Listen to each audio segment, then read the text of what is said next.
Chapter 6. A massive bed stood in the center of the room, a massive bed with heavy carvings and a large wooden knob at each corner.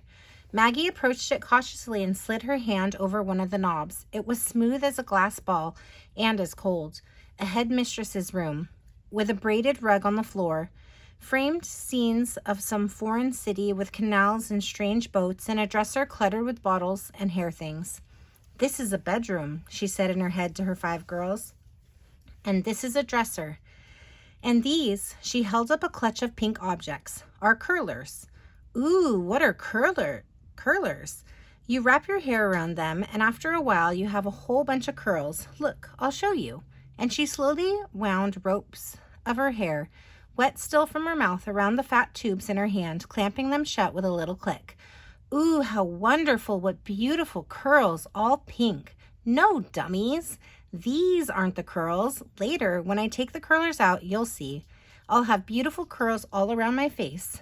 "Ooh, lovely. What's this?" "That's a necklace. See this red stone? It's a real ruby. It's precious." Maggie cupped her hand and let the gold chain sink into a tiny heap, like a hill of sand over the red jewel in her palm, burying it. "See this tiny circle?" she said, pointing with her fingernail. "That's the clasp. And this is how you fasten it around your neck. See how beautiful it makes me look? Only rich people have necklaces, like me." She stared at herself in the large mirror on the wall and turned once one way and another until the stone at her throat caught the light and shone like a drop of crimson dew. "See how it sparkles? Ooh, what's this? That's a bunch of keys." "Ooh, what's keys?"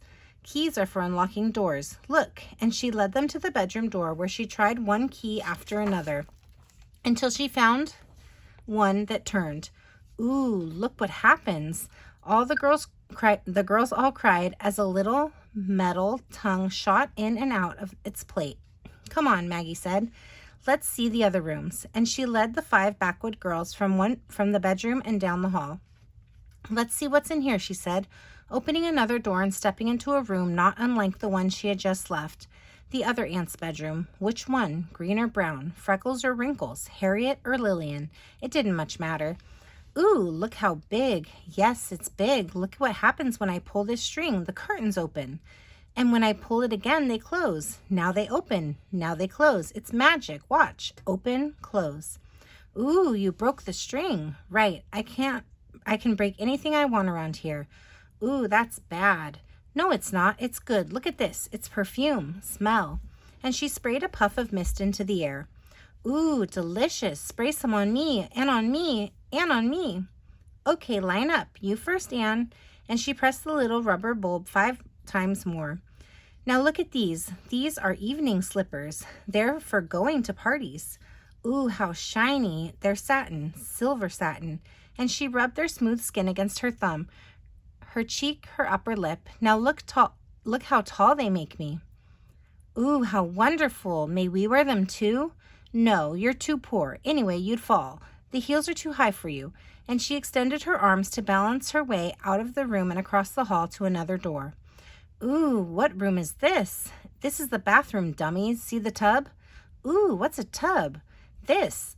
It's like the sink I showed you before, only you get into it all the way. Watch." And she turned the taps on full force. "Here's how you take a bath." She removed the slippers and her socks and put both feet into the steamy bubbles. "It makes you clean," she said, stepping out again. "And this is what you use for drying yourself. It's called a towel, and you rub it back and forth like this until your feet are dry." "Oh, how wonderful." And the 5 backwoods girls waited while Maggie slipped her feet into the silver shoes again. "Now follow me." And she led them down the hall to another silent door. This one opened to a bedroom just like hers, with a white metal bed, a dark blanket folded across its lower end, a sink, a dresser, a writing desk, a closet. She closed the door and continued down the hall, the 5 wandering girls, silent now and almost forgotten, trailing behind. The next 5 doors opened onto the same kind of room, quiet and still. At the 5th room, Maggie walked over to the dresser and pulled open the drawers. They were all empty, and the closet too. Its doors tugged open, stood hushed and dark. Where was everyone? Sometimes On the day of a new arrival, the girls in a boarding school would play a mean trick. They would hide in a closet or a storeroom, all of them, piled into a tiny space so that they could barely breathe, while a strange hush would fall over the halls. And then, in a burst of screams, they would wildly jump out as the new girl passed by. Maggie had been asked once to join a group that had planned to do just that, but she had remained instead in her room listening to the solitary footsteps of the new arrival. Mary Louise, her name was, and jumping in fright herself when the burst of screams finally broke through the silence in the halls.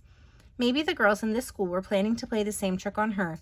Maybe they were all squeezed into some dark closet, listening to one another breathe, listening to the heels of the silver satin slippers on her feet draw closer and closer, waiting for her shadow to darken the keyhole, when they would spring out and envelop her in their screams. But she would be prepared. She wouldn't jump or turn when the door, which one would it be, was finally flung open. And she would continue down the hall, not looking to the left or to the right, not showing even that she had heard. Still, she felt hidden ears straining for the sound of her footfall, and hidden eyes, too, perhaps, searching through some unknown crack. "Ooh, what's this?" the backwoods girls asked. They had reached the end of the hall and were standing in front of the last door, bigger than the rest and paneled in wood so dark it looked black. "This is another door," Maggie explained to the backwoods girls, and she cautiously put her ear against it for the sound of breathing or a giggle muffled by a hand. "It's a big door," she went on, hearing nothing and turning the handle. Surprisingly, she found herself not in another room, but at the bottom of a short flight of steps, ending in still another door. Maggie listened at the frame of this one, too, and then turned the knob. The schoolroom. Carefully she stepped inside. The desks, rows and rows of them, were the kind she had seen in books of long ago. They were attached one to another in a kind of endlessness that made her, closing her eyes, feel quietly dizzy.